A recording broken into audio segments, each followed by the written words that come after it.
ya saben bien, la doctrina de la palabra de Dios. Hoy vamos a tener en el proyector casi todo lo que yo voy a decir, porque el tema es un poquito complejo, el tema es un tema exhaustivo, o sea, hay muchos detalles y es difícil tratarlo. Y se tomaría honestamente unas cuantas exposiciones del tema. Por tanto, decidí presentar en el PowerPoint o en el proyector casi todo lo que voy a decir para beneficio de ustedes, dado que tiene que ver más con historia y cómo entonces fue que se fue desarrollando la canonicidad de las Sagradas Escrituras. Les sugiero que tome papel y lápiz si puede, o si no, simplemente disfrute de la exposición que pusimos ahí en pantalla y vaya tomando asunto. Este es un asunto, hermano, que tiene que estar usted pendiente, porque hay detalles, hay asuntos difíciles de explicar, pero es fundamental para que usted entienda cómo es que nosotros tuvimos esta palabra de Dios, cómo se formó el canon. ¿Qué es eso, pastor? Dice que eso me suena a mí como a cañón o algo así, tan raro. Bueno, pues vamos a ver qué es el canon de las Escrituras o la canonicidad de las Escrituras, que es el tema de hoy. Entonces, yo voy a ponerme mis espejuelos porque ya de vista estoy un poquito mal. Y queremos, como siempre, me gusta siempre repasar. Hablaba con mi esposa y yo sé que el tema es un poquito difícil para muchos de ustedes. Quizás es algo nuevo para muchos de ustedes. Dicen, pero pastor, está hablando de unas cosas ahí tan raras. Yo nunca he oído eso en mi vida. Bueno, es tiempo de que escuche, porque si usted es creyente debe saber de dónde surgió la palabra, la revelación de la palabra, algunas posturas que tratan de contradecir a la palabra, la inspiración de la palabra. Esto es algo que la iglesia debe de conocerla si es creyente. Eso es parte de mi responsabilidad, compartirlo con usted, aunque no sea lo más motivador del mundo, pero es una doctrina esencial. Porque todo lo que enseñamos y todo lo que predicamos es basado en ¿qué? En la palabra escrita. Entonces debemos conocer de ella esta doctrina que es tan importante. Repasando rápido, antes de entrar a la temática de hoy, déjeme darle reversa aquí. Primero, 2 domingos atrás dimos nuestra primera conferencia y presentamos algunas actitudes contra las Sagradas Escrituras, como que la Sagrada Escritura no es suficiente. Y esas posiciones o posturas que mencionamos fueron las siguientes, las voy a mencionar rápido. El racionalismo, que pretende usurpar la autoridad de las Escrituras. Hablamos del romanismo, número 2. Hablamos, número 3, de la neoortodoxia, que dice que la Biblia, eso está lleno de errores y eso es falible. Las sectas, que los líderes son los que pretenden tener el mismo nivel de revelación o inspiración que la Biblia. Y hablamos del misticismo, aquellos que pues le dan énfasis al sentimiento, a esa presencia que sienten y hacen pensar que esa presencia o ese sentimiento tiene más valor que la palabra de Dios o tiene la misma autoridad que la palabra de Dios. Y esa fue la primera conferencia. En segundo lugar, la segunda conferencia que tratamos, presentamos el significado de lo que es la revelación. Presentamos las vías de revelación del Antiguo Testamento hasta el Nuevo Testamento y hablamos ahí cómo Dios se reveló al hombre, a la humanidad de manera progresiva y usó diferentes medios o vías. ¿Cuáles fueron? Pues mencionamos unos cuantos, pero me vienen a la mente la suerte, los sueños, las visiones, los ángeles, los profetas, los apóstoles, y la última revelación de Dios es Jesucristo. Hebreos 1:1, que dice que en aquellos días, en aquellos tiempos se reveló a través de los profetas, pero hoy se ha revelado a través de ¿quién? De nuestro Señor Jesucristo, Dios encarnado, que es la palabra encarnada. Pero además de eso, Dios se reveló a través de la palabra escrita. El Salmo 19, 7 en adelante, que dice, la ley de Jehová es perfecta, el testimonio de Jehová, y sigue por ahí. Da 6 títulos, 6 cosas que la palabra es y 6 cosas que la palabra hace en Salmo 19, 7 en adelante. Entonces, 2 revelaciones, revelación especial mediante su Hijo Jesucristo, la palabra encarnada, y las otras revelaciones, la palabra de Dios escrita, la cual tenemos aquí hoy con nosotros. Voy rápido por cuestión de tiempo, hermano. Ahora, la tercera conferencia que dimos el domingo pasado, vimos algunas teorías y la definición de inspiración. Hablamos primero de revelación y la siguiente conferencia que dimos fue inspiración, 2 cosas distintas. Y vimos la problemática de las llamadas revelaciones inspiradas. Cómo a veces, aún hoy, hay personas y hay libros que algunas personas consideran inspirados de tal manera que le dan el mismo valor que la palabra de Dios inspirada, y son 2 cosas diferentes. Bueno, ese fue en resumen las 3 conferencias que ya hemos dado. Hoy vamos entonces a ver a esta cuarta conferencia que queremos tratar con la canonicidad. La canonicidad de las Escrituras. Y aquí tienen la Escritura. Vamos a ver entonces algunos aspectos que los resumí aquí para que se le haga más fácil. Vamos a ver con la ayuda de Dios, o queremos tratar con el significado de canon. ¿Qué es eso de canon? Parece a camello o a un canon, en inglés se llama un cañón. Pues no es eso. Vamos a tratar con el significado del canon. El canon hebreo del Antiguo Testamento. Cuando vean AT con mayúscula, es Antiguo Testamento. Es que no tengo espacio y me ahorro letras, ¿oyó? El canon hebreo del Antiguo Testamento y el testimonio de Cristo de ese canon del Antiguo Testamento. Muy importante eso. 3, vamos a ver la relación entre la iglesia y el canon. Relación entre la iglesia y el canon, la necesidad de formar el canon. Con la ayuda de Dios vamos a ver también el reconocimiento del canon. Cuando entendamos lo que es canon, va a decir, oh, ahora entendí.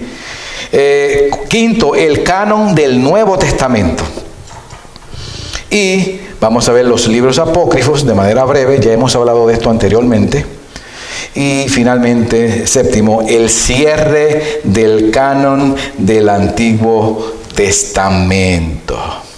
Entonces, abróchese los cinturones, que nos vamos a lanzar, Elsie, por ahí vamos, ¿ok? Así que, comenzamos con el significado. Siempre que se habla de algún tipo de doctrina, o el tema que sea, digamos revelación, inspiración, o en este caso el canon, hay que dar una definición para que ustedes puedan entender, o para que podamos entender de qué estamos hablando. Entonces, el significado del canon y la canonicidad, lo tienen ahí, y lo voy a leer. Viene de la raíz, o viene de una raíz que significa caña. Canon significa caña, de la raíz caña viene, del hebreo gane, y en griego sería canon, igual como se dice en español, canon. Eso es una transliteración, o sea, del idioma original simplemente se pasa al español, pero se puede escribir con K de kilómetro o con C, en griego canon. Entonces, la caña se utilizaba para medir y llegó a tener el significado de norma o medida. Esa caña se usaba para medir, ¿no? Mira, aquí tienen un parentesco de una caña. Se usaba para medir. De ahí surge el significado de esto. Entonces, se utilizaba para medir y llegó a tener el significado de norma, de una norma o de una medida. Entonces, en este caso vamos a hablar de cuáles fueron las medidas que se tomaron para aceptar los libros de las Escrituras que tenemos hoy como que son palabra de Dios inspirada y no son menores que la palabra de Dios, sino que es la palabra de Dios. Entonces, la palabra canon aplicada a las Escrituras, a la palabra de Dios, a la Biblia, significa, y esto es lo que tienen que saber, una lista oficialmente aceptada de libros. Eso es todo. Si apuntan esa frase, ya saben lo que es canon. Cuando yo hable y repita la palabra canon, en su mente va a venir, el pastor está hablando de una lista oficialmente aceptada de libros. ¿Cuáles son esos? ¿Cuál es esa lista de oficialmente aceptada de libros? ¿Cuáles son? Los 66 libros de la Escritura que tenemos hoy. Pero eso no cayó del cielo, pum, y se hicieron solo y se unieron, no. Hubo una labor que hacer previamente. Me excusan que me estoy amarrando aquí con este asunto. Ahora, tiene que ver el canon con cuántos libros pertenecen a la Biblia. Entonces, oficialmente aceptadas los libros, la lista que es oficialmente aceptada de libros, o cuántos libros pertenecen a las Escrituras. Ampliando la definición, vamos a ver ahora la palabra canónico. Canónico viene de canon, por supuesto, y se conoce como el conjunto de escritos que forman las Sagradas Escrituras, o sea, la lista o catálogo. Ustedes saben cuando le envían un catálogo de ropa de mujer, te le encanta, ¿verdad? Mirarlo. O a mí me llegan los catálogos de libros, me fascinan, para ver los libros de último que venden y todo lo demás. Pues es una lista o catálogo de libros inspirados, exhalados por Dios, por el Espíritu Santo, y reconocidos, ven la palabra bien grande, reconocidos universalmente por la Iglesia como palabra de Dios. También significa la colección de libros, catálogo, lista o colección, lo mismo, canónicos, que constituyen la regla de fe y conducta de nuestra vida. Estos libros son con las cuales nos van a conducir, son las reglas que tenemos para vivir nuestra fe y para actuar y conducirnos. Por eso decimos, ustedes escuchan o han escuchado frecuentemente la frase que la palabra de Dios es la regla de fe y de conducta. Pues estamos hablando del canon, de los libros inspirados por Dios. ¿Ok? ¿Me siguen hasta aquí? Digan un ouch o amén o hagan algo, pero por favor, reaccionen. Seguimos. Ok, ya lo tenemos. Entonces, vamos a ver ahora, ya que sabemos el significado, ¿cuál es el significado del canon para la iglesia? Y esto es una polémica larga, y yo en 7 puntos pretendo resumir la polémica, así que imagínese usted. Así que si usted no entiende mucho esto, no se preocupe. Solamente trate de recibir lo que puede, y en otro momento pues podríamos hablar del tema. Pero lo que está pasando es que hay un debate entre la Iglesia Católica y la Biblia. Ya hablamos de que la postura de la Iglesia Católica Romana es que para ellos la tradición de la Iglesia Católica tiene tanta autoridad y es tan inspirada como la Biblia. Eso es un problema. Entonces, la Iglesia Católica pretende tener autoridad sobre la palabra de Dios. ¿Me siguen? Por eso es que ustedes escuchan por ahí cuando hablan con católicos, dicen, bueno, la Iglesia Católica es la original. Esa es la que tiene la palabra de Dios, y ellas son las que controlan básicamente o dominan o tienen el mismo peso que la palabra de Dios. Eso no es así. Entonces, ya entendiendo un poquito eso, vamos a ver cuál es el significado del canon para la iglesia. Primero, hay que hacer esto distintivo, porque aquí está esto tiene que ver como lo que se dice que vino primero, el huevo o la gallina. pero déjame pensar, la gallina puso el huevo, pero del huevo sale la gallina, usted sabe, y sigue ese círculo. Pues aquí eso es lo que se trata de debatir. ¿La iglesia es primero o la Biblia es primero? ¿La iglesia es la que decide cuál es? ¿O es la Biblia ya antes ha sido inspirada? Ese círculo. Bueno, pues vamos a definir. ¿Cuál es el significado del canon para la iglesia? Número 1, miren allá. Edwin, si me haces un favor y me bajas la luz para que se refleje mejor para ellos la luz de atrás. Un poco. Primero, la iglesia, escuche bien, la iglesia confesó, pero no confirió. Hay una diferencia. La iglesia confesó lo que ya estaba, que era la palabra de Dios. La iglesia confesó, pero no confirió la canonicidad de los libros inspirados. Ellos simplemente confesó lo que ya estaba y luego pues se organizaron, pero no fue que la iglesia los confirió. Segundo, la iglesia informó al mundo, pero no formó dicho fundamento. La palabra de Dios no está hecha por la iglesia católica.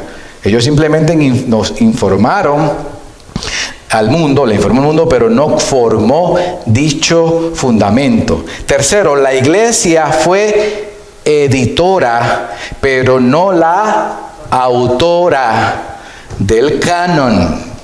Vayan de a poquito. La iglesia reconoció al canon, reconoció los 66 libros, pero no formó el canon. El canon ya estaba.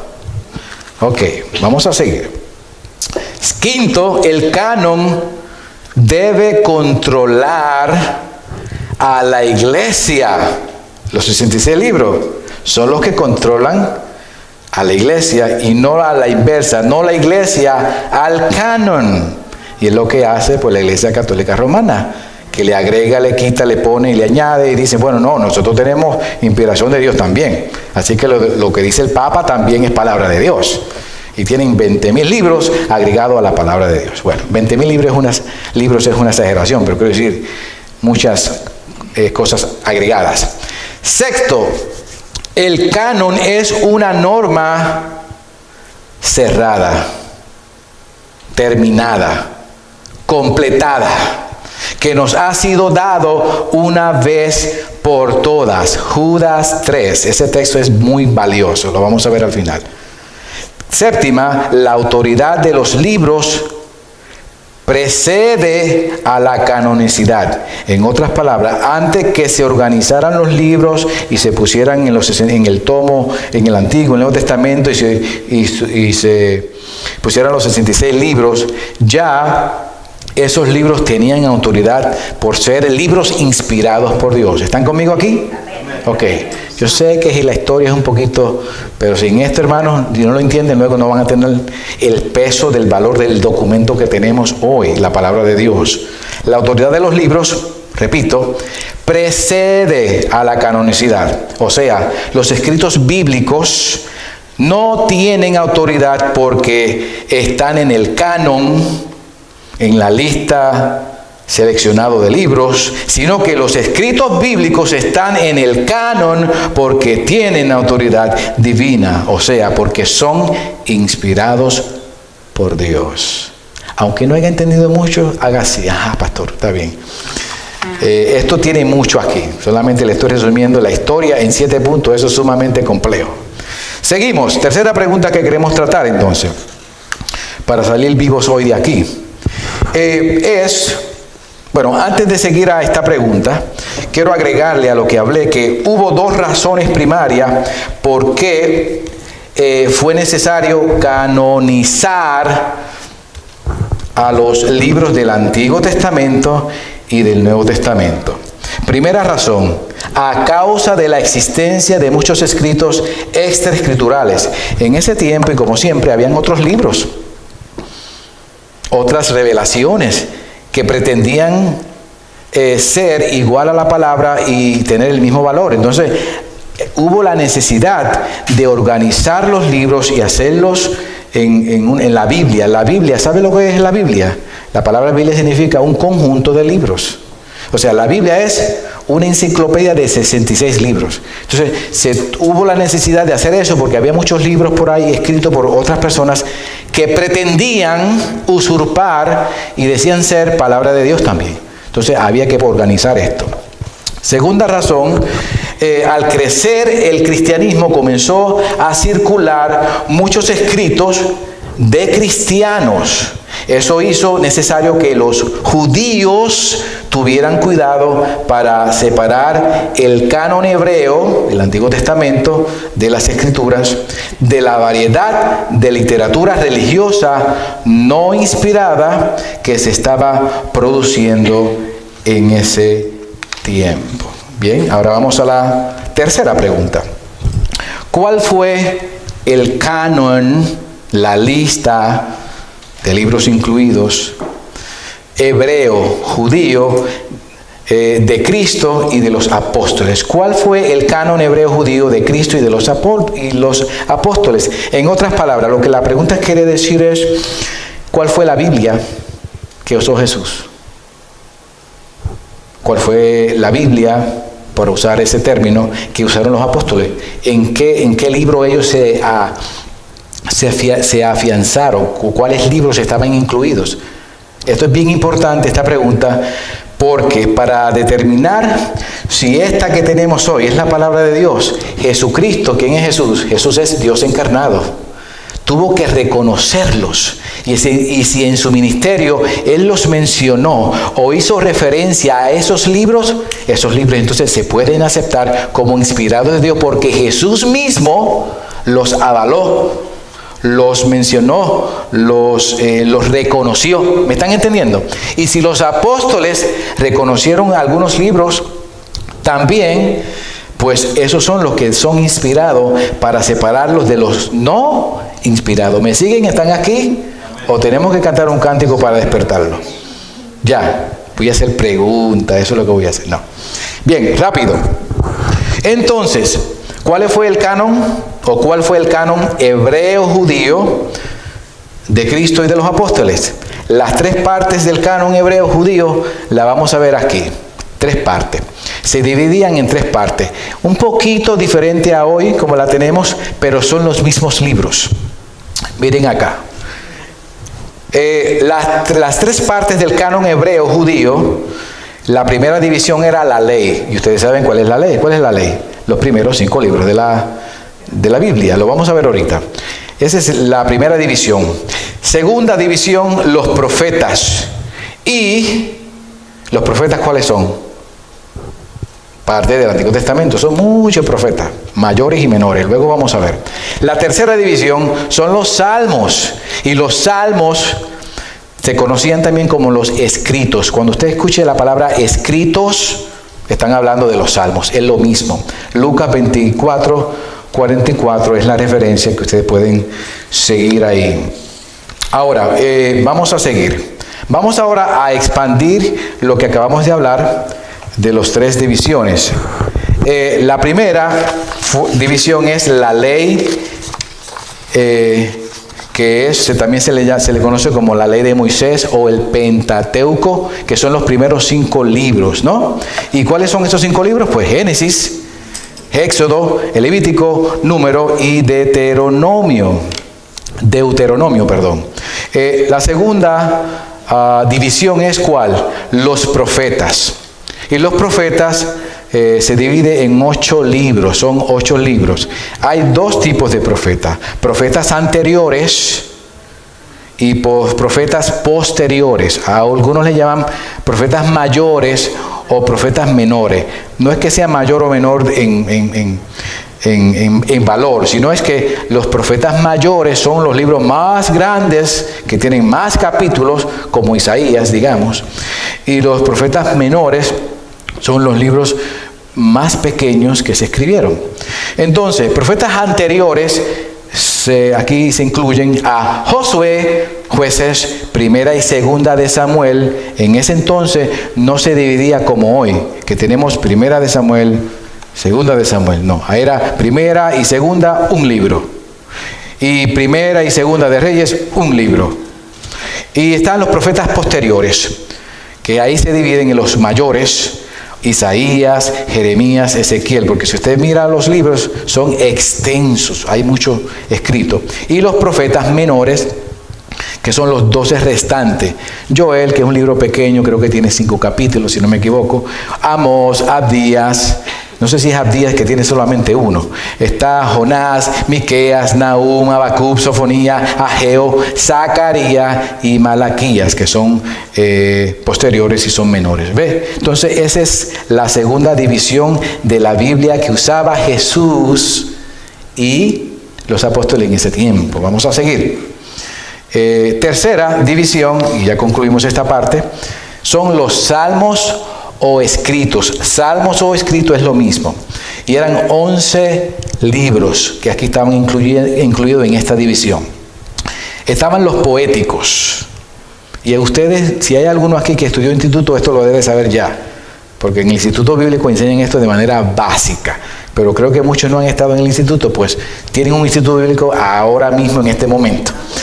Poéticos, Salmos, Proverbios y Job son literatura poética. La manera que se expresa es poética. Por eso hay que tener mucho cuidado cuando usted interpreta y trata de aplicar textos de los Salmos, Proverbios y Job, porque tiene un lenguaje poético y no siempre es literal. Mucha cuenta. Los 5 rollos, ¿cuáles son? Cantar de los Cantares, tremendo libro para los casados. Ruth, Lamentaciones, Eclesiastés, Esther, son los rollos. Y 3 libros históricos, que son Daniel, Esdras, Nehemías y Crónica. Eran 3 libros, lo que pasa es que Nehemías y Crónica era como un solo libro, se incluía como un solo libro. Vamos a ver. Ahora, ya que le di el listado, vamos a ver dónde me quedé. Ok, el testimonio de Cristo respecto del canon del Antiguo Testamento. Pero antes de ir ahí, olvidé dar la nota de las 3 partes que mencionamos que se dividen. Y la nota es la siguiente. El contenido de este canon judío es idéntico al de nuestras Biblias hoy. O sea, lo que acabé de mencionar de las 3 divisiones y todos esos libros es exactamente los mismos que tenemos hoy. Y lo que usó Jesús cuando hizo referencia a ellos y los apóstoles. ¿Me están siguiendo? Eso es bien importante porque eso le da peso a que lo que tenemos no es simplemente una cosa ahí que salió a lo loco. No, ya se puede verificar que fue lo que usó Jesús y los apóstoles. Ahora, solamente es distinta la distribución de los libros. Por ejemplo, los libros de Reyes, los libros de Crónicas, Esdras y Nehemías eran una unidad, pero nosotros separamos estos libros. Ya lo expliqué. Esa es la diferencia de antes y ahora. Simplemente nosotros lo tenemos dividido libro por libro. Antes lo incluían 2 o 3 libros en uno. Ahora, el testimonio de Cristo respecto al canon del Antiguo Testamento. Cuando hablamos del canon del Antiguo Testamento, estamos hablando de la lista de libros que estaban incluidos en el Antiguo Testamento. Entonces, ¿qué Jesús tuvo que decir acerca de esto? Bueno, vamos a ir a Lucas. Ahora vamos a ver Biblia. ¿Ven ahí? Lucas 24:44. Edwin, el calor se acerca a mí de manera poderosa. Y no es el calor del espíritu, sino el calor que se siente en este lugar. Lucas 24:44, mire lo que dice. Mire esto, este texto es muy valioso. Jesús dijo a sus discípulos, tenía que cumplirse todo lo que está escrito acerca de mí en la ley de Moisés. Ya vimos los primeros libros de eso, ¿no? La ley de Moisés, ¿cuál era? Los primeros 5 libros. En los profetas, ¿cuáles son los profetas? Los otros libros restantes que vimos, la segunda división. Y en los salmos, que eran los otros que restaban, que son los escritos.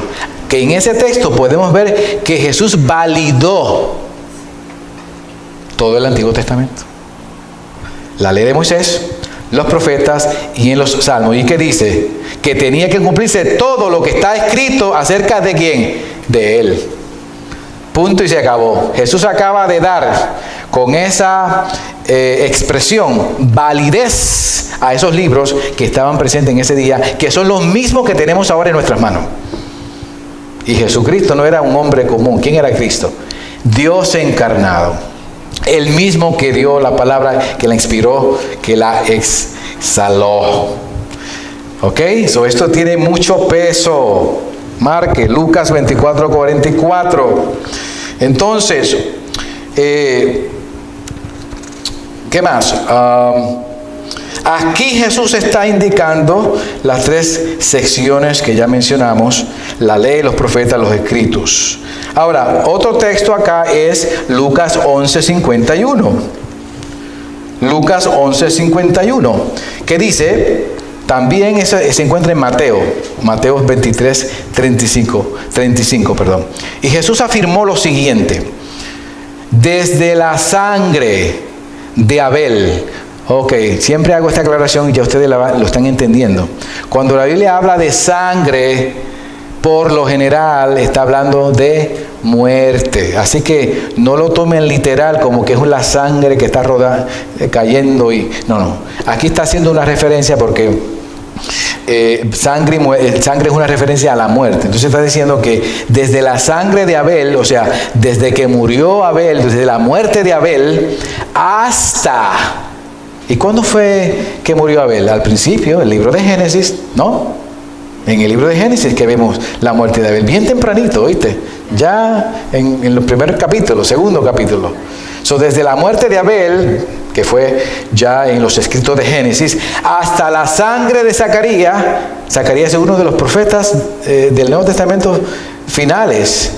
Hasta la muerte de Zacarías, el que murió entre el altar y el santuario. Este texto también está dando una referencia a la validez de todo el Antiguo Testamento, de las tres divisiones que acabamos de mencionar. ¿Me siguen, amén? Ok. Ese amén me despertó. Aleluya. De vez en cuando tírese un amén o algo, usted sabe. Un gloria a Dios también se acepta. El Nuevo Testamento, aquí estamos entonces,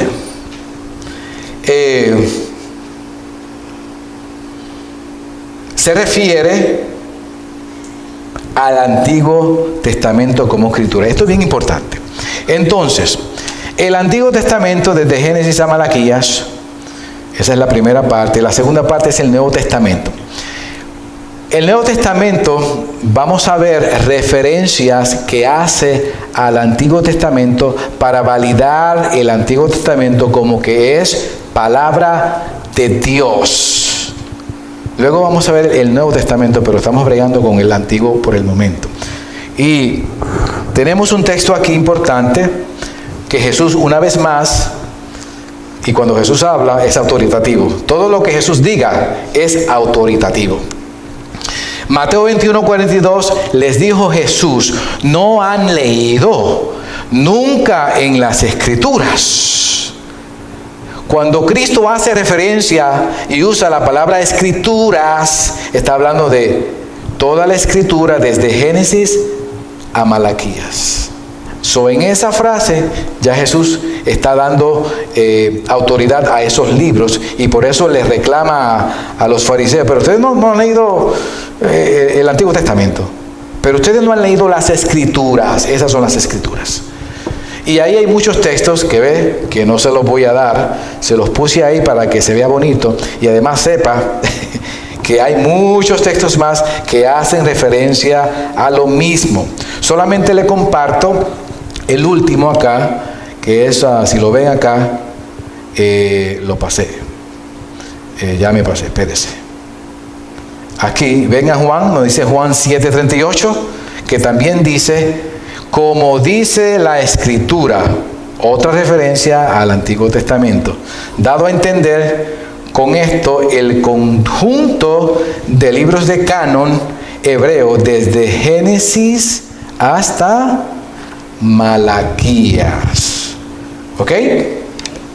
Recuérdense que yo estoy bosquejando algo que es muy complejo, hermanos. Así que si algo no entienden, no se preocupe. Agarre lo que pueda. Entonces, sabemos cuál fue el canon hebreo del Antiguo Testamento porque Jesús lo citó, porque Jesús lo mencionó, porque Jesús expresó su valor, que es el mismo que fue usado por Cristo y también fue usado por los apóstoles. Así que tranquilo, tenemos la palabra de Dios actualmente, la misma que Cristo citó y los apóstoles. ¿Ok? Ok. Vamos a la siguiente pregunta, y esto es bien interesante, mi hermano. Lo que pasa es que no puedo extenderme, pero en breve voy a tratar de darle algunos puntos. ¿Cómo reconoce la iglesia el canon bíblico del Nuevo Testamento? ¿Cómo la iglesia llega entonces a seleccionar y saber este es inspirado, este no es inspirado, este debe estar en la lista del canon autoritativo porque es inspirado por Dios y este no?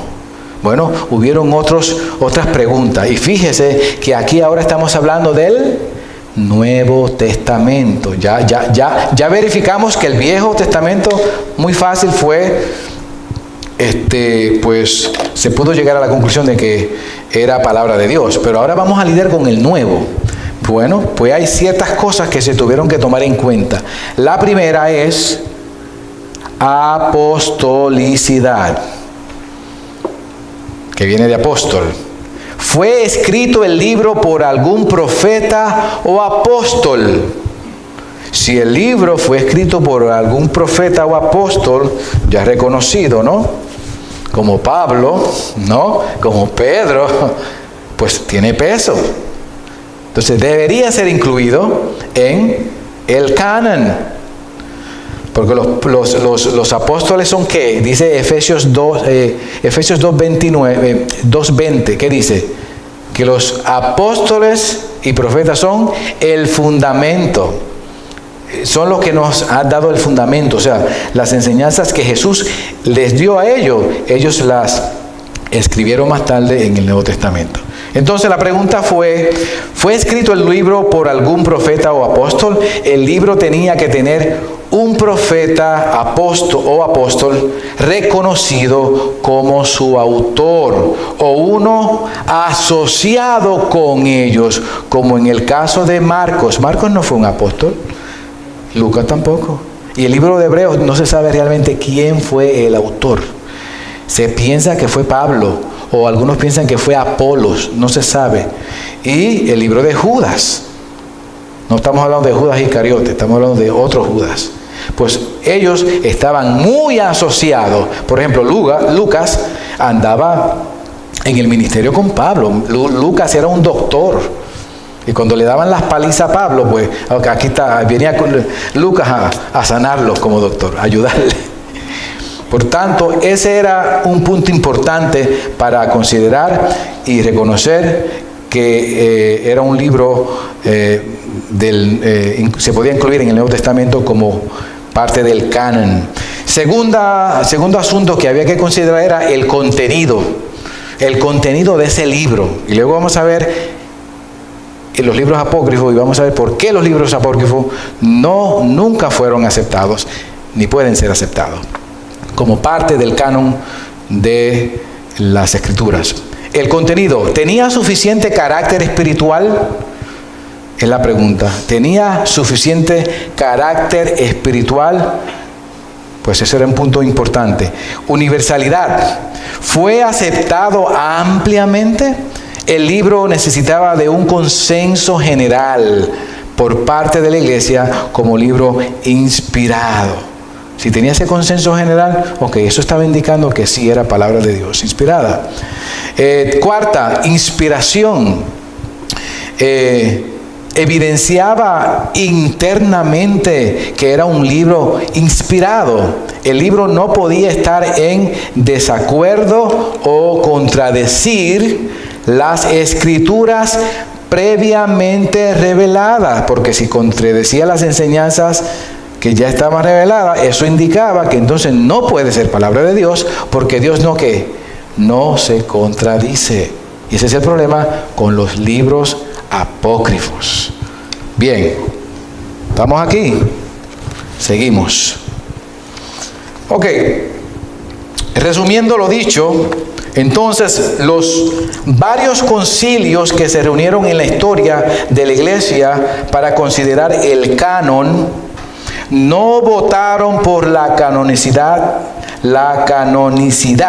de un libro, sino que más bien reconocieron, después del hecho, lo que Dios ya había escrito. En otras palabras, la Biblia se autentica por sí mismo. Y los concilios de la iglesia se limitaron a reconocer la autoridad inherente a los libros mismos. Dios solo guió al cristianismo primitivo a reconocer sin error el verdadero canon de libros inspirados, parecido a la lista que ya dimos previamente. ¿Bien? Ok, sellamos eso, vamos al próximo. Estoy apurándome, tengo que cumplir con la meta. El canon griego del Antiguo Testamento. Ya ustedes deben saber hasta este momento que el canon hebreo era que el Antiguo Testamento se escribió en hebreo y el Nuevo Testamento se escribió ¿en qué? En griego, aunque por supuesto arameo también. Entonces el canon del griego del Nuevo Testamento, primero se dio en el periodo de los apóstoles. ¿Cuándo fue que se inició este asunto del Nuevo Testamento? En el tiempo de los apóstoles, ¿no? Juan, Pedro, Pablo, porque no estaba el Nuevo Testamento, ¿sabía? No había Nuevo Testamento, hasta que Cristo ascendió a los cielos y dejó a los discípulos, que ahora entonces se tornaron en apóstoles. Entonces los apóstoles iban a comenzar a redactar el Nuevo Testamento basado en las enseñanzas que aprendieron de Jesucristo, ¿no? Y por supuesto basado en los escritos ya inspirados del Antiguo Testamento. ¿Me están siguiendo? Estoy tratando de ser claro y preciso como para que me entienda un niño, aunque sea un poquito difícil. Entonces, el canon griego del Antiguo Testamento se dio en el periodo, en el tiempo de los apóstoles. Estos apóstoles reclamaron autoridad para sus escritos. Ellos reclamaron que lo que ellos habían escrito, en este caso Pablo, Pedro, por ejemplo, que eran pues escritos inspirados por Dios. El apóstol Pedro, en cierta ocasión, escribió y dice que los escritos de Pablo eran un poquito difíciles de entender, pero que eran escrituras inspiradas por Dios. Tenemos a Colosenses 4:16, 1 Tesalonicenses 5:2. Si me tienen paciencia, en 15 minutos les acabo. Segundo, los 27 libros del Nuevo Testamento fueron universalmente aceptados. Desde el año 350 hasta el 400 después de Cristo. Fueron aceptados. O sea, se llegó a la conclusión de que eran parte del canon, entonces ya se cerró el canon, estos son los 27 libros y se acabó. Lo mismo que ya había pasado con el Antiguo Testamento en tiempos atrás. Entonces fue aceptado como inspirados por Dios. ¿Cuáles fueron inspirados por Dios y aceptados? Los 27 libros que tenemos hoy del Nuevo Testamento. Okay. Y hay una historia detrás que no voy a meterme en esa porque no acabamos. Vamos entonces a los libros apócrifos. Y aquí vienen unos problemitas, pero déjenme ver cómo yo avanzo.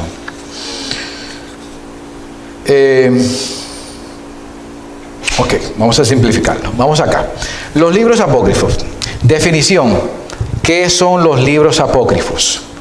El término significa escondido u oculto. O sea, apócrifos son libros escondidos, escritos escondidos o ocultos. La expresión apócrifo se refiere a determinado número de escritos compuestos durante los 2 últimos siglos antes de Cristo. Antes de Cristo salieron unos escritos por ahí y luego trataron de pretender que eran escritos y se podían incluir en los escritos que ya estaban canonizados del Antiguo Testamento. Y también algunos de esos escritos apócrifos en el primer siglo de la era cristiana después de Cristo. Salieron otros escritos por ahí después que Cristo había ascendido al cielo y ya para el tiempo, el primer siglo, cuando estaba desarrollándose el Nuevo Testamento, que también pues pretendían ser parte del canon, y eso no es así. Vamos a ver, esa es la definición de apócrifo, libros escondidos o ocultos. ¿Por qué no son canónicos? ¿Por qué los apócrifos, los libros apócrifos que tiene la Biblia católica? Por si no lo sabían, esto que tengo aquí es una Biblia católica que me regalaron. Aquí están los libros canónicos. Perdón, los libros canónicos sí, pero también los apócrifos están incluidos. Ahora, pero no son inspirados. ¿Por qué no son canónicos? ¿Por qué fueron excluidos? Y aquí le voy a dar una lista de 7 puntos, déjame ver si son 7, 5. Primero, esos libros apócrifos nunca formaron parte del canon judío. ¿Cuál es el canon judío? ¿Cuál es la lista aceptada por los judíos desde su origen del Antiguo Testamento? Pues desde Génesis a Malaquías. Se acabó. Eso había ya siglos que había sido resuelto y ahora vienen a inventar esta gente, tratar de agregarle otros libros después de siglos que habían pasado.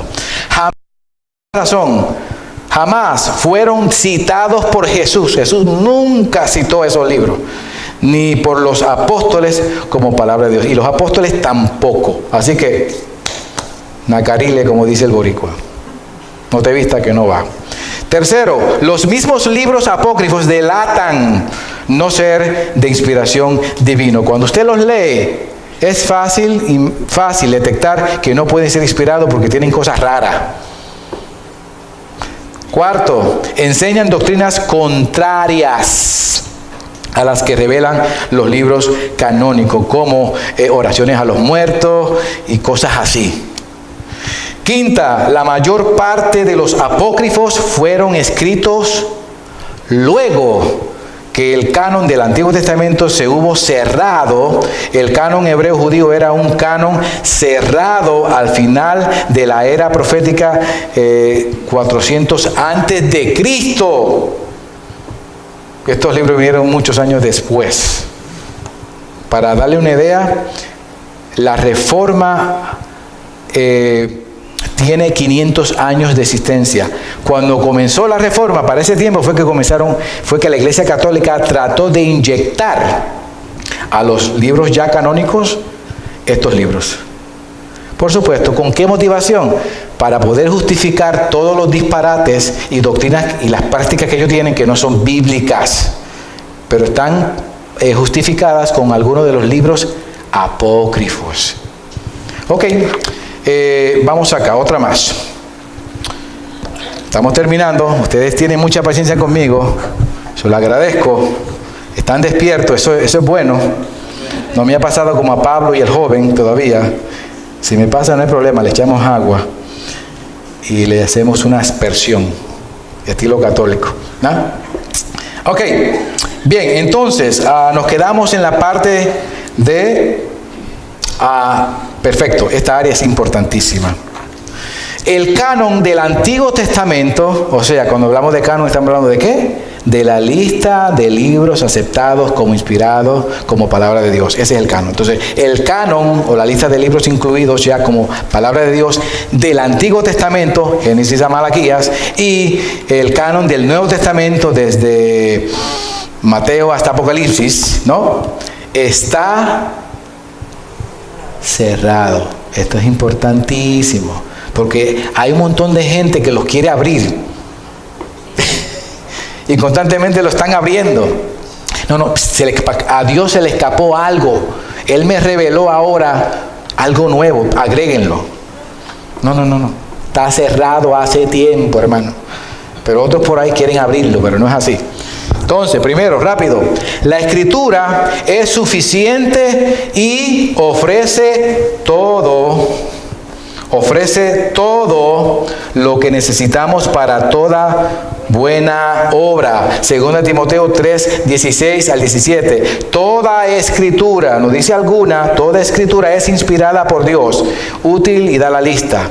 Pero aquí el punto que quiero señalar es útil para lo que menciona, y luego dice a fin de que el hombre, aquí incluye la mujer, aquí está hablando en términos genéricos, a fin de que el hombre sea perfecto. Perfecto aquí significa completo, enteramente capacitado. ¿Para qué? Para toda buena obra. ¿Usted quiere estar capacitado para toda buena obra? Pues mire, aquí tiene. Aquí le dice cómo usted estar capacitado para toda buena obra.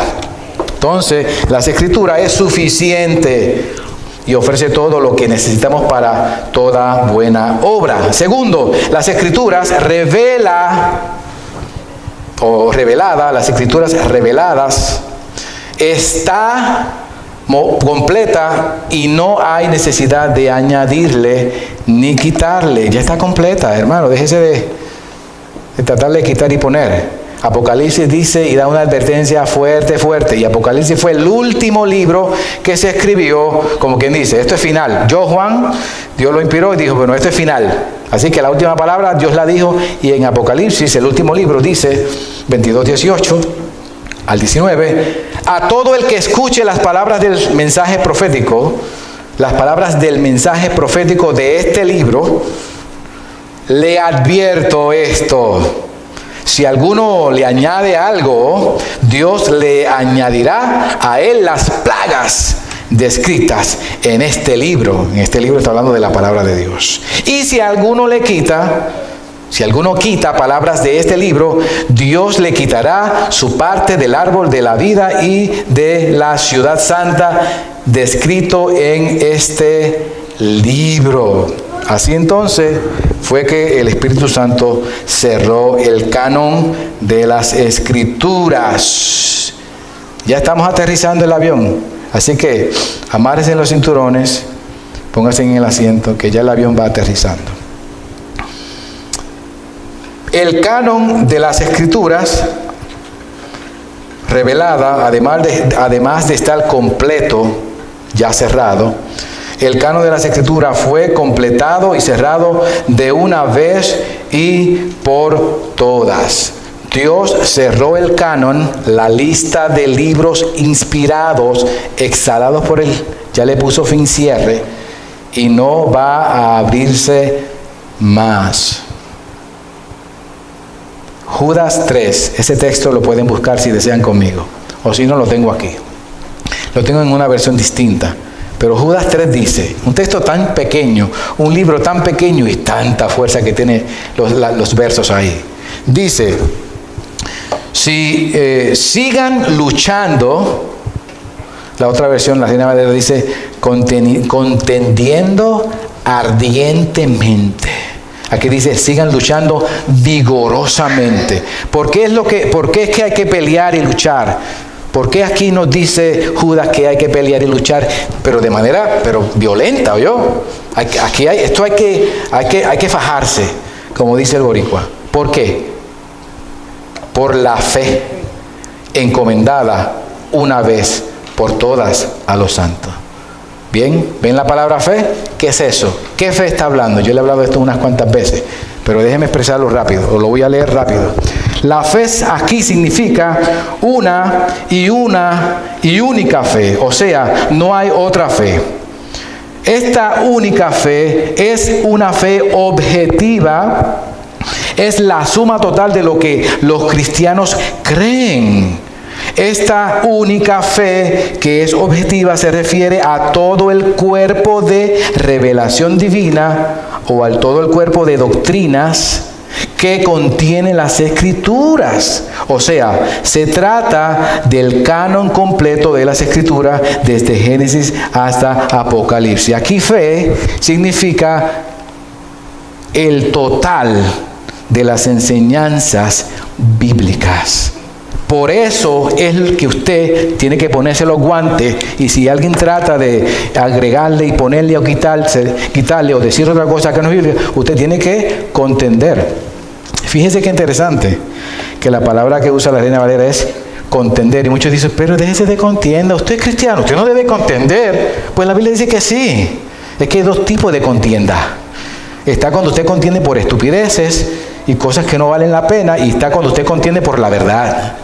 Entonces hay que estar, no, eso es falso, la Biblia, entonces hay que contender, y lo que me da a mí energía es que dice, luche pasivamente, así dele, no, fuerte, vigorosamente,